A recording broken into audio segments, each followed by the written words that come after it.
working to connect a region of over 600.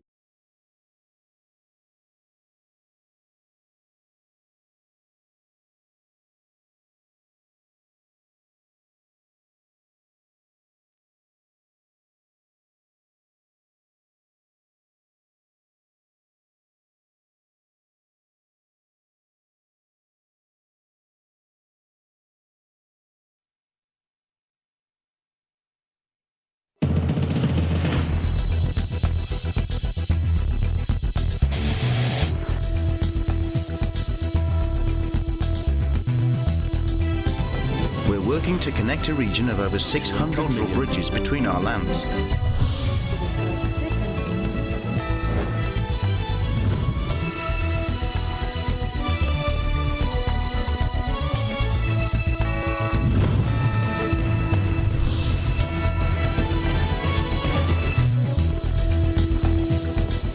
Good evening, I'm Alma Angeles, and you're watching ASEAN in Focus on tonight's headlines.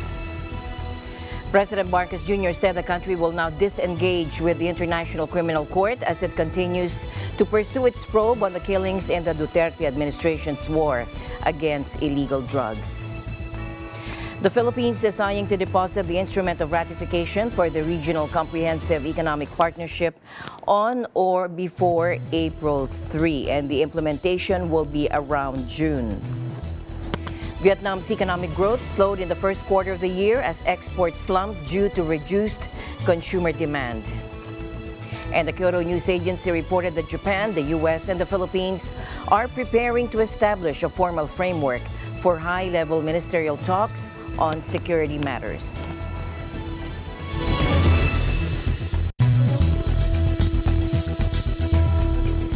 President Marcos Jr. said the country will now disengage with the International Criminal Court as it continues to pursue the probe on the killings in the Duterte administration's war against illegal drugs. Last month, ICC prosecutor Karim Khan sought the resumption of the probe, which prompted the government to file its appeal before the ICC Appeals Chamber. Following the said decision from the Appeals Chamber, Marcos said the country already lost any recourse before the ICC. We don't have a next move. That is the extent of our involvement with the ICC. That ends all our involvement with the ICC. Because hindi na tayo pwedeng appeal. The appeal has failed, and there's in our view there's nothing more that we can do in the government, and so at this point we essentially are disengaging from any contact, from any communication, I guess, with the ICC. We are back to the position that we ended up in the same position that we started with, and that is we cannot cooperate with the ICC considering the very serious questions about their jurisdiction and about what we consider to be interference and practically attacks on the sovereignty of the Republic. So that's pretty much it. We have no longer any recourse when it comes to the ICC. President Marcos Jr. noted that his government has not been cooperating with the ICC in the case so far, but it's merely commenting on the state of the procedure into the controversial anti-drugs campaign. We have not been involved with the actual action. Merely as a comment, we would comment, and the appeal is part of a comment, but we have not appeared as a party in the ICC because we do not recognize the jurisdiction of the ICC. The ICC is a court of last resort that can exercise jurisdiction. If states are unable or unwilling to investigate crimes, the Philippines has argued its own institutions are capable of prosecuting crimes. To recall, the Philippine government submitted two requests: a notice of appeal in February and an appeal brief in March to suspend the probe after ICC authorized its prosecutor Karim Khan to investigate alleged crimes committed during the Duterte administration's anti-narcotics campaign. In March 2018, Duterte ordered the Philippines' termination of the Rome Statute that created the ICC after former prosecutor Fatou Bensouda continued with the preliminary examination. The Philippines formally cut ties with the ICC on March 17 2019, exactly a year after the revocation of the Rome Statute. Former President Duterte has repeatedly said he gave no instructions to kill other than in self-defense. He has said he is willing to go on trial over his drugs war, but only in a Philippine court. The Philippines is eyeing to deposit the instrument of ratification for the Regional Comprehensive Economic Partnership on or before April 3, according to an official of the Department of Trade and Industry. Implementation will be in June. It said we still have to deposit the instrument of ratification, and from deposit, you'll have to count 60 days, and then RCEP will take effect in the Philippines. That according to Alan P. Jepti, DTI Assistant Secretary and the Philippines top negotiator for RCEP, telling reporters on the sidelines of the committee meeting held in Makati City on Tuesday. During a virtual briefing in February, to recall, after 20 senators voted to ratify the mega trade deal, Mr. Gepti explained the process. Let's listen in. Isang napakalaking free trade agreement. Pagdating kasi sa free trade agreement, merong dalawa tayong objectives, no, na gustong ma-achieve dito. One is yung tinatawag nating preferential market access. So gusto natin na kapag nag-export tayo ng ating mga produkto dito sa mga bansa dito sa RCEP region, ito ay either walang taripa or mababa ang taripa. Para pagdating doon sa bansa na yon na nag-angkat or nag-import ng ating produkto, mas mura, and so therefore magiging competitive yung mga Philippine products. Yung tinatawag nating rules and disciplines. Ibig sabihin, pagdating sa pangangalakal, pagninegosyo, dapat klaro yung mga batas, klaro yung mga regulasyon, para yung mga traders, yung mga stakeholders, hindi basta-basta nabibigla o nalilito kapag nagninegosyo sila dito sa free trade area. Kasi una-una, dapat isipin po natin na ngayon, meron na po tayong mga existing FTAs sa mga RCEP parties. Unang-una, sa ASEAN, sa China, meron tayong ASEAN-China FTA. Sa Japan, may ASEAN-Japan tayo at meron pa rin tayong Philippine-Japan Economic Partnership Agreement. Sa South Korea, meron na tayong ASEAN-Korea FTA. At ganoon din sa Australia and New Zealand, may ASEAN-Australia-New Zealand FTA. Dito sa RCEP, pagdating sa agriculture sector, technically, ang binuksan mo lang dito na, I would say na mas in-improve mo yung taripa or tinanggalan mo ng taripa, ay with respect lang sa 33 na agricultural tariff lines. So napakaliit nito. Yung 33 tariff lines na yan, halos sa equivalent lang yan, 1.9% of the total agricultural tariff lines. At pagdating sa trade, that's around 0.8% of our trade, no, with these RCEP parties. At yung mga produkto, no, na kung saan ay binabaan natin yung taripa or tinanggal natin yung taripa, ay mga produkto na hindi natin pinoproduce or produkto na wala rin tayong trade. Kaya pag pinag-usapan yung epekto or your harm sa sector na ito, that is, I would say, remote. With regards to the potential or the allegation that the agricultural sector could be hurt, there's no truth to that, as I said earlier, because whether or not there is RCEP, we need to invest in agriculture. We need, kinakailangan natin ma-address yung mga concerns. Yung mga problema ngayon ng agriculture has nothing to do with RCEP. Meanwhile, President Marcos Jr. said he remains hopeful of the passage of a bill creating the Department of Water Resources. He made this statement just 4 days after he announced that he has signed an executive order creating the Water Resource Management Office, or WRMO, pending the passage of the DWR bill. The creation of the DWR was among the priority bills pushed by the President during his first State of the Nation address in July last year. Take a look. There are many agencies that are concerned when it comes to water management. So we have to make it a more cohesive. That's why nagtayo tayo ng Office of Water Management, which presently will be attached to the Office of the President and with DNR. But we are hoping down the road, meron ng mga bills that have been filed in the legislature, in both houses, na itinatayo ang Department of Water Management. And we already have a problem, but then there's now the new factor, or not so new factor, of climate change that we really have to deal with. And the good thing is that we have seen many examples of water management around the world which we can emulate. Na pwede nating gayahin dito sa Pilipinas, bagay dito sa Pilipinas. Kasi naman, hindi natin siguro dapat, hindi may mahirap, hindi katanggap-tanggap na ang Pilipinas kulang sa tubig. Dahil alam naman natin, hindi basang-basa ang Pilipinas na we are a tropical country. And so it's just really a question of managing our water. We kept postponing this problem over the many years at every level. So it's time to put it together, to put in a cohesive plan na masusundan ng lahat ng LGU, masusundan ng lahat ng mga agencies of government. Based on a report from the National Water Resources Board, more than 11 Filipino families lack access to clean water. This accounts for about 41.6% of the 26.4 million households in the country. More Chinese militia ships have been monitored in areas near islands in the South China Sea that are within the Philippines' exclusive economic zone. Now, Philippine Coast Guard ship BRP Melchora Aquino should get a good view when the sun comes up, assuming they remain within 3 to 5 NM and well within Pagasa's territorial sea. Defense and security expert Raymond Powell posted on Twitter.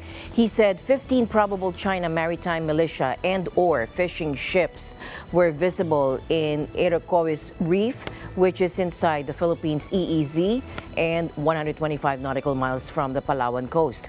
According to the defense and security expert, based on their automatic tracking system, or ATS, at least 7 Chinese maritime militia ships were sighted 3 to 5 nautical miles off Pag-asa Island, while the Philippine Coast Guard's PCG BRP Melchora Aquino is anchored off the island.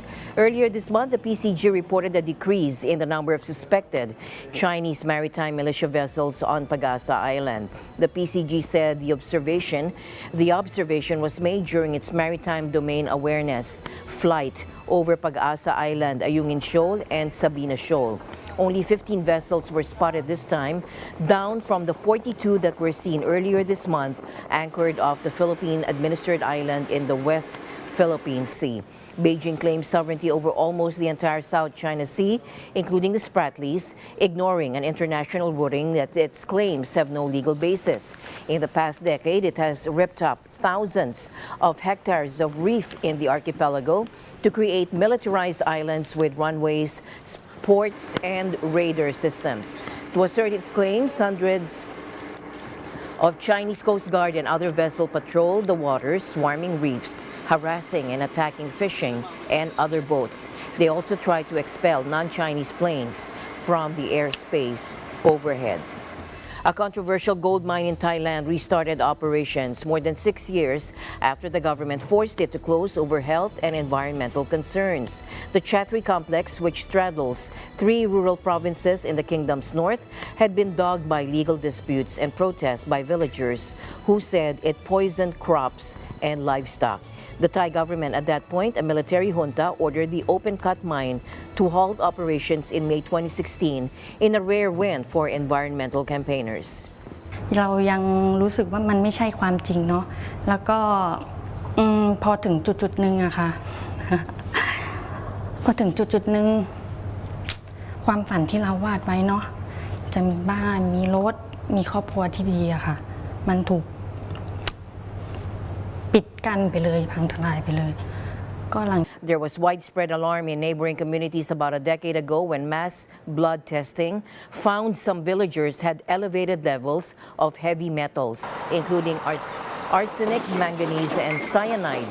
The mine denied responsibility, saying arsenic and manganese occurred naturally in the area. ครับมันก็มีผลกระทบเสียงระเบิดเสียงอะไรแบบควันแบบละอองแบบมันจะฟุ้งแบบเสียงระเบิดมันก็จะดังแบบพื้นดินเราก็จะเทือนเหมือนกันเนี่ยผลที่จริงๆแล้วก็น่าจะเอาพวกกลุ่มที่ใกล้ๆนี้ออกก่อนแบบที่มันติดกับปากบ่อนี่ที่ว่าเขาอยู่ไกลก็ยังอยากให้เหมืองก็เปิดเขาจะได้ทำงานกันนะแต่ผมอยู่ใกล้ๆนี่ก็อยากจะให้เขาโยกย้ายออกนะครับ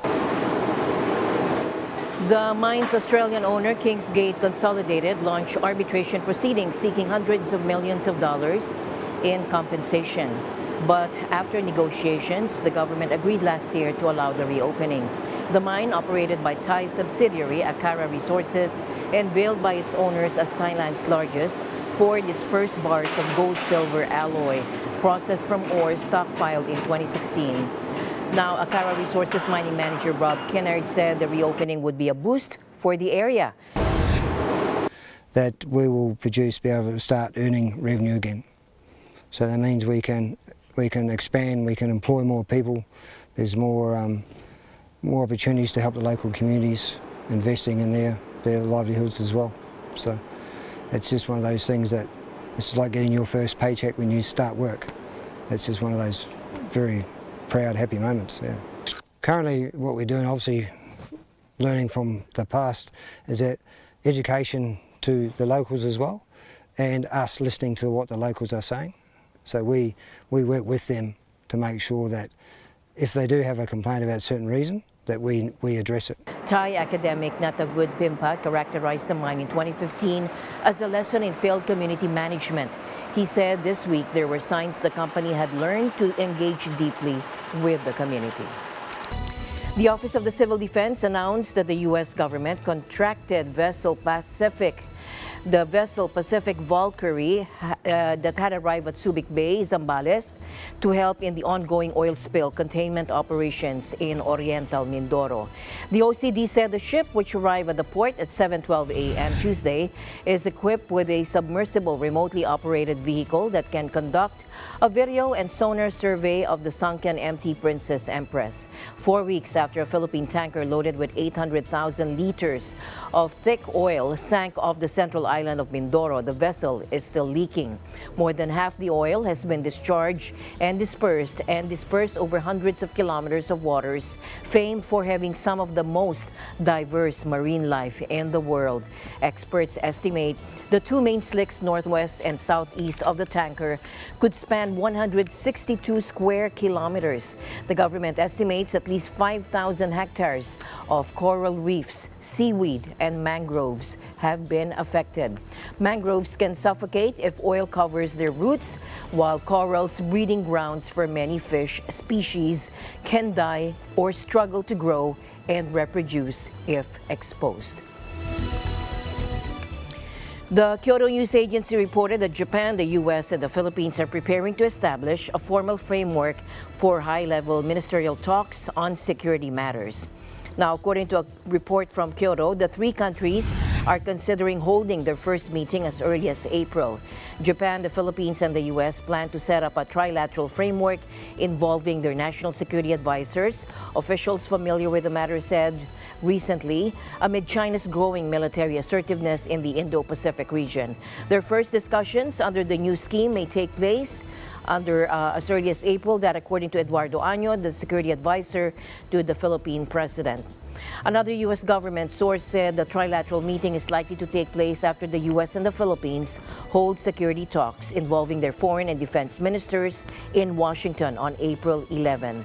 The move comes as Taiwan, which lies between Japan and the Philippines, has become a focal point of intensifying Chinese military activities that Tokyo and Washington worry could escalate into war. The World Health Organization said it is no longer recommending additional COVID-19 vaccine booster doses for regular, medium-risk adults, as the benefit was marginal.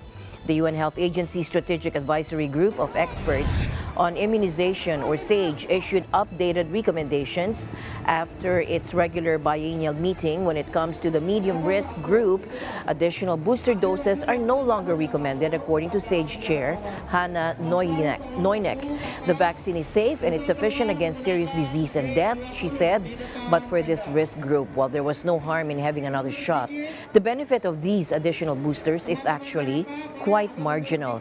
SAGE came up with 3 new simplified priority categories for COVID vaccination: high, medium, and low, based on risk of severe disease or death. SAGE recommended additional booster shots after the first one only for people at the highest risk of developing severe COVID disease. They include older adults, younger adults with comorbidities such as diabetes, people with immunocompromised conditions like HIV, pregnant women, and frontline health workers.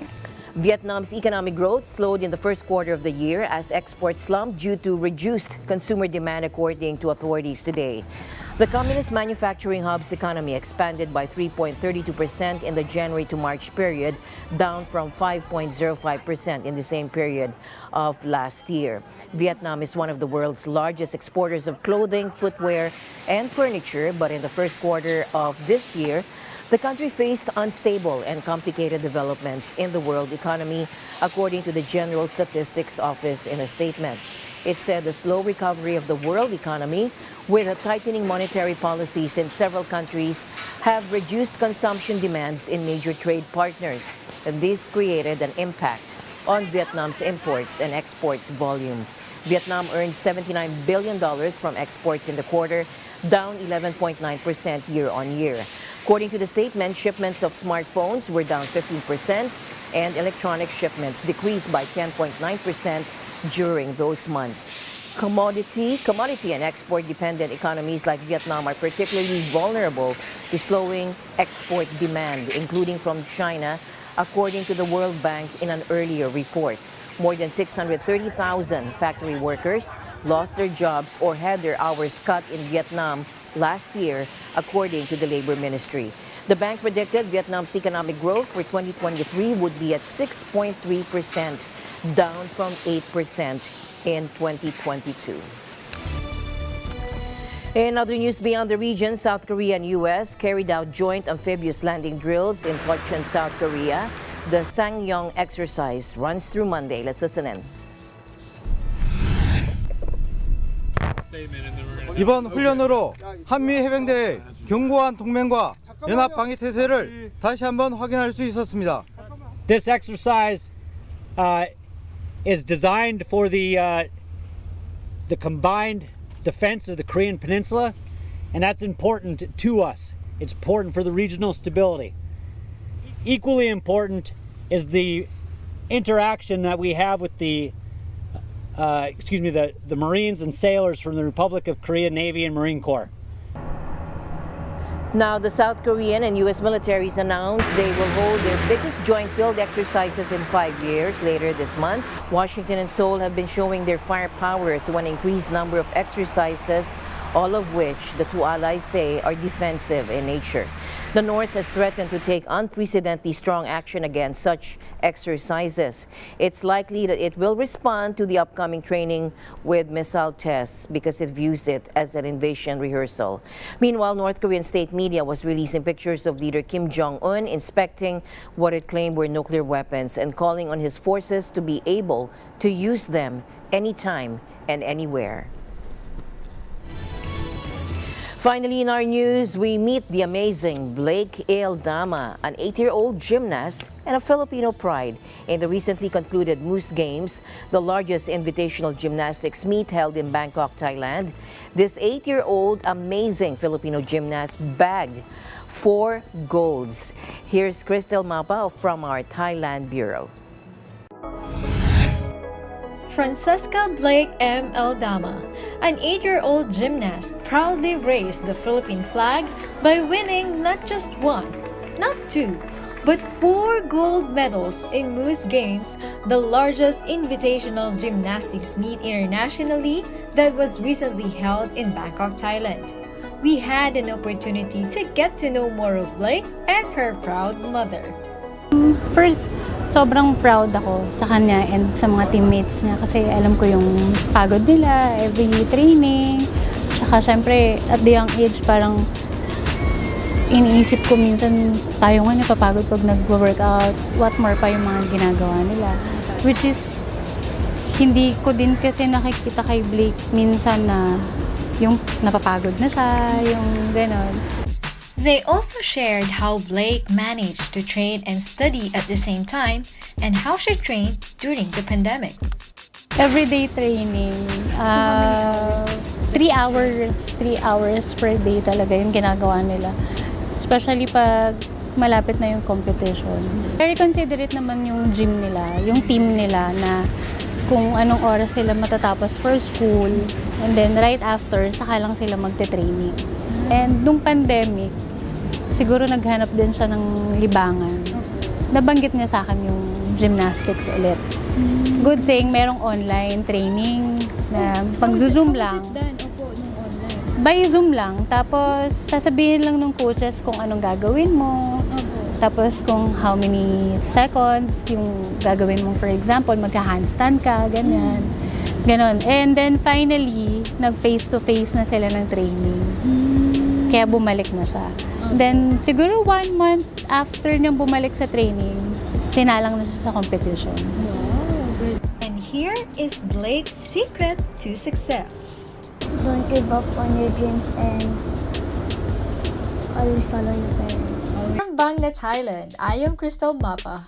We live in extraordinary times.